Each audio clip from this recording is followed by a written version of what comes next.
Hello friends, आज जो हम लोग टॉपिक डिस्कस करने वाले हैं उसका नाम है क्लासिफिकेशन ऑफ एलिमेंट्स। सो जब हम एलिमेंट्स को कंसीडर करते हैं, इसका सबसे छोटा जो पार्ट होता है वो होता है एक एटम। और हमारे पास एटम से रिलेटेड दो बेसिक डेफिनेशंस है, एक है एटॉमिक मास और दूसरा होता है एटॉमिक नंबर। अब एटॉमिक मास का मतलब होता है it is sum of number of protons and neutrons, इन दोनों की टोटल। और जब हम कंसीडर करते हैं एटॉमिक नंबर, तो ये होता है नंबर ऑफ प्रोटॉन्स और इलेक्ट्रॉन्स। ये हम इसलिए देख रहे हैं क्योंकि आगे जो हम लोग क्लासिफिकेशन देखेंगे तो कौन से साइंटिस्ट ने किस बेस को कंसीडर करके अपना क्लासिफिकेशन एक्सप्लेन किया है, ये हमें पता होना चाहिए। So first is atomic mass, जिसका मतलब होता है sum of number of protons and neutrons, जिसे आपने P+N ऐसा लिखा होगा। और जो दूसरा है it is atomic number, which means number of protons और इलेक्ट्रॉन्स। अब क्लासिफिकेशन को शुरुआत करने से पहले जो इनिशियल फेज था,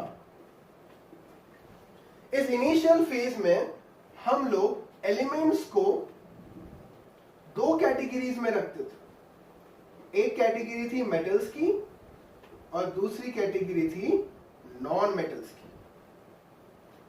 सभी को क्लियर है ऑलरेडी कि मेटल्स क्या होते हैं और नॉन मेटल्स क्या होते हैं। मेटल्स वो होते हैं जो इलेक्ट्रिसिटी कंडक्ट करते हैं, मेटल्स के पास डक्टिलिटी, मेलेबिलिटी, सोनोरस, ये सारी प्रॉपर्टीज होती है। वही नॉन मेटल्स इन सारी प्रॉपर्टीज में लैक करते हैं। दूसरी बात, इन दोनों में कुछ कंफ्यूजन भी है। जैसे कि नॉन मेटल में हमारे पास ग्राफाइट है जो इलेक्ट्रिसिटी कंडक्ट करता है, जबकि वो प्रॉपर्टी है इसकी, ठीक है। और इसके अलावा एक और बीच में से कैटेगरी अराइज होती है जिसे हम लोग कहते हैं मेटलॉइड्स। मतलब इन दोनों के बीच में, मतलब वो मेटल भी और नॉन मेटल भी है। सो इसके आने से इन दोनों के बीच में एक कंफ्यूजन क्रिएट हो गया। दूसरी बात, मेटल्स की लिस्ट काफी बड़ी है, नॉन मेटल्स की लिस्ट छोटी है। सो इसीलिए वहां पे एक प्रॉपर क्लासिफिकेशन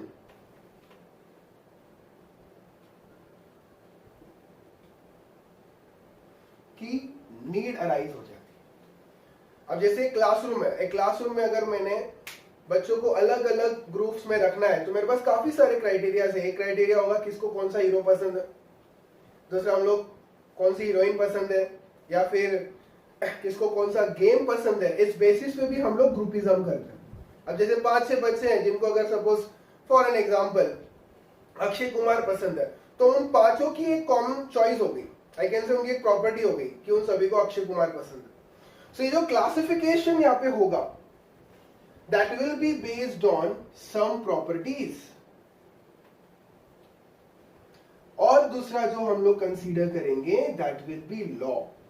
हर एक साइंटिस्ट ने अपना एक लॉ कहा है, उस लॉ के बेसिस पे कुछ एलिमेंट्स उसको सेटिस्फाई करते हैं। और हम लोग जब जाएंगे we will go gradually. Naturally पहले जब शुरुआत हुई होगी तो एलिमेंट्स कम होंगे, फिर दूसरा जब आया होगा तब और कुछ बड़े होंगे। और आज हमारे pass on an average more than 114 elements present है। फिगर काफी बड़ा है, मतलब 114 एलिमेंट्स को हमने याद भी रखना है। सो याद रखने के लिए कोई ना कोई सिस्टम की जरूरत होती है, and that system is nothing but what? Classification. So यहां पे नीड पता चलती है, बिकॉज क्लासिफिकेशन अगर होता है इसका मतलब क्या है, हमारे पास एक सिस्टमैटिक पैटर्न है उनको याद रखने के लिए। अब जैसे आप पहले दिन स्कूल में जाते हो, आपके टीचर्स आपको एक टाइम टेबल लिख के देते हैं। शुरुआत में आपको लर्न होता है क्या? नहीं, बट जैसे जैसे आप उस पैटर्न को फॉलो करते हो आपको सारी चीजें रिवाइज हो जाती है। उसी तरह से अगर मेरे पास एक सिस्टम है मेरे पास अगर एक पैटर्न है तो मैं ये 114 एलिमेंट्स को प्रॉपर्ली रिवाइज कर सकता हूँ। उनकी सारी प्रॉपर्टीज, कॉमन प्रॉपर्टीज मुझे इजीली रिवाइज हो जाएगी। और यही मेरा इस चैप्टर का एम है कि by the end of this chapter जो हमारे पास एक बड़ा पीरियोडिक टेबल है उसे हम लोग काफी इजीली रिवाइज भी कर लेंगे। मेटल्स कहाँ रखे हैं, नॉन मेटल्स कहाँ रखे हैं, किसकी क्या वैलेंसी है, किसकी साइज कैसी है, ये सारी चीजें मुझे ये चैप्टर क्लियर करके देता है।